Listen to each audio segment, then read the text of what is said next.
Hello, everyone. So what I have in here is Kix number 6. So this kick holder here by Easy Picking, man, that thing works really well. It works perfectly. So it's first run of it. And I just made this challenge lock up. I had a lot of fun making the pins, so there's a lot of dust lying around, brass particles all over the place, but it was fun making. Let me put something in here to help ledge off this guy. I've never picked this thing. I just made it, so naturally I've never picked it. And just the stock cylinders on these things are kind of tricky. All by themselves, so let me put somebody in here. I think that might be too much. Maybe not. Alright, so I'm going to go all the way to the back of the lock.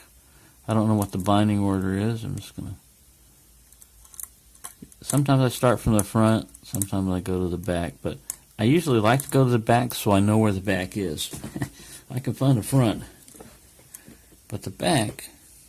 You don't always know where the back is, and you want to make sure you know where it is so you don't bend the crap out of your pick when you're trying to set pin number 6 or 7 or 8 or whatever it is that you're messing with.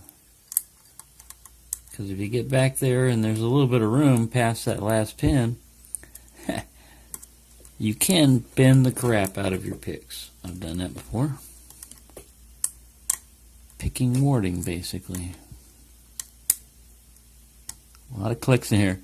Believe me, I'm not going to be able to get this one because it is a challenge lock, and I can't show you the key either because I'm going to mummify that.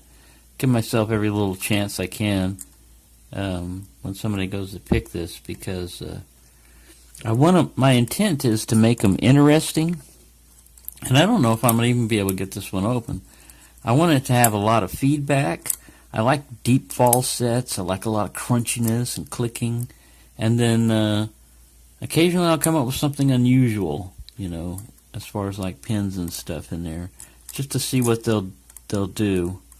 I'm not, you know, as inventive as T&J Nord and Norge and them guys, you know. I mean, they're amazing with what they come up with.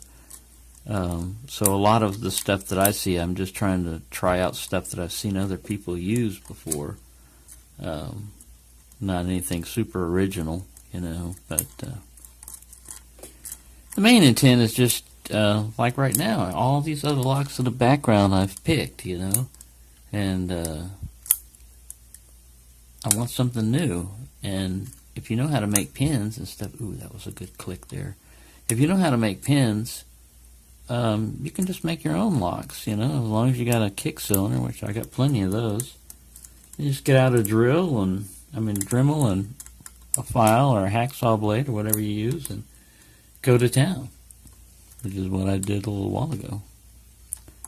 And man, I'm not even getting a false set out of this guy. I'm getting clicks.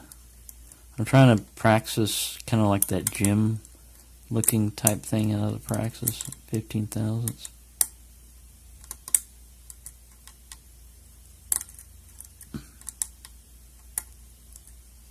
A lot of crunching.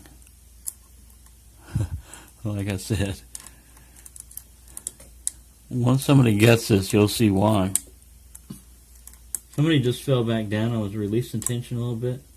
One of the pins in the back dropped down. I felt it back here also. I was trying to pulse the tension a little bit, and I felt that pin drop all the way. Uh-oh. See, I knew that was coming.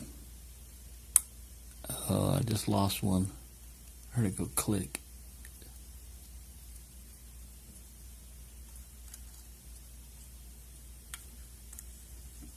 Probably lost everybody in that, but that's the way it goes. That's the only thing I don't like about top of the keyway tension is that, or pin side tension, is you kick your tension wrench out a lot when you do bottom of the keyway tension. Yeah, you don't have a lot of room to work with, but you usually don't kick your tension wrench out like I do all the time. All right, so this guy's just crunching and everything else. It's my own challenge lock, so if I have to, I can cut the film and everything. But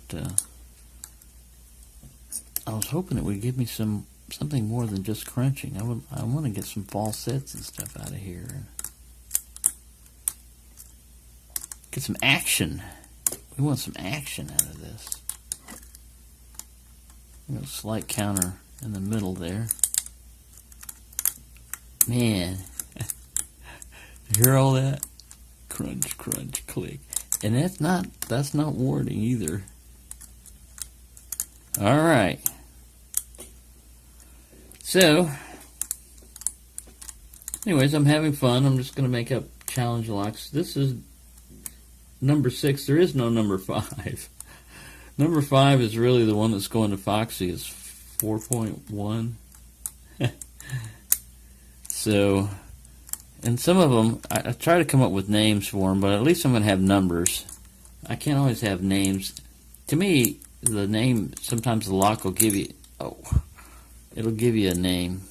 I almost gave that one a name right there. Not for public consumption. But yeah, because there went the tension wrench again. And that's the 1.2 Mad Bob that I got up there. So yeah, I'm getting nowhere fast on this guy. This should be a pretty good challenge lock. I've got a list of names. I'm trying to give one to each person on that list. And like I said, so far I've got, this is number 6. Kick, number 6. Kicks, number 6. And man, I just released tension a little bit and another pin fell back. So let me reset everything. I got 2 good solid clicks out of it. So maybe I had a couple of pins set, but I didn't see much movement on the course. Alright, so let's go all the way back again. I'm going to make sure I'm on pin 6. Yes, alright, we're in there. I pushed down, I got some crunching, but he's kind of spongy. 5, I got a click out of him. Felt solid. 4, another click. 3, he's not moving. There we go. I had to let off tension a little bit. 2, springy, and 1 springy. Alright, let's get back here. Somewhere in the back. It's gotta be, oh, sorry, moving that. Trying to hold everything in place here. I don't want to tighten too far down on the kick holder. I don't want to mess it up.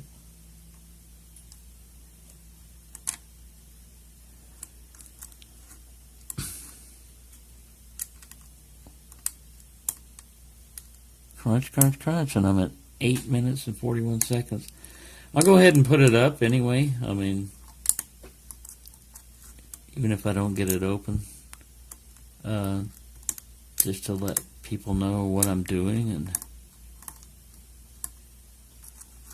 why there won't be a whole lot of videos this weekend unless I can pop these puppies open. I'm losing the tension wrench. And I dropped a pin doing that too. I felt it. Alright, so this guy, I expected a lot more movement on the core and everything. I mean, I'm happy with the crunchiness and everything in it. And the feedback. But,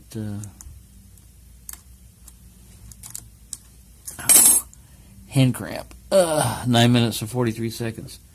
And I'm about to lose the tension wrench. Let me try the boom sling here just to give him a run. was using the boom sling earlier on another lock just to the hook portion of it. It was pretty cool because this is in 20 thousandths, and it helps your hand out better when you're doing long pick sessions, which happens with me, as you're seeing right now. So I'm going to remove that bottom of the keyway tension guy in here. I'm going to do a little raking, try to rake up a false set. Let me hold that guy in there and get this tension right. Oh, frig it.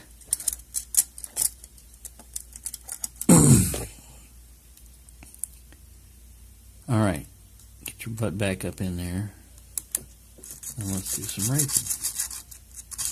It's been a long time since I raked a lock or Bogota'd or even tried to. And man, I'm getting, once again,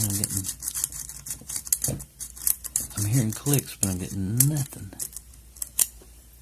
So yeah, this should be a pretty interesting lock for whomever gets it. That one was one of those English things I never tried to figure out. Whom or whomever, you know. It's like, come on. And whomever can have fun with this lock, because I'm going to give it a rest. It's at 11 minutes 32 seconds. And look at all that glare. It's all that sunlight glare. You weren't even getting a good view. You're looking at the sun. Alright, so hope everyone's having a good time, and I'll continue to try some more picking juice. I've got some picking juice right here. I'll try some more of that and see what I can get into.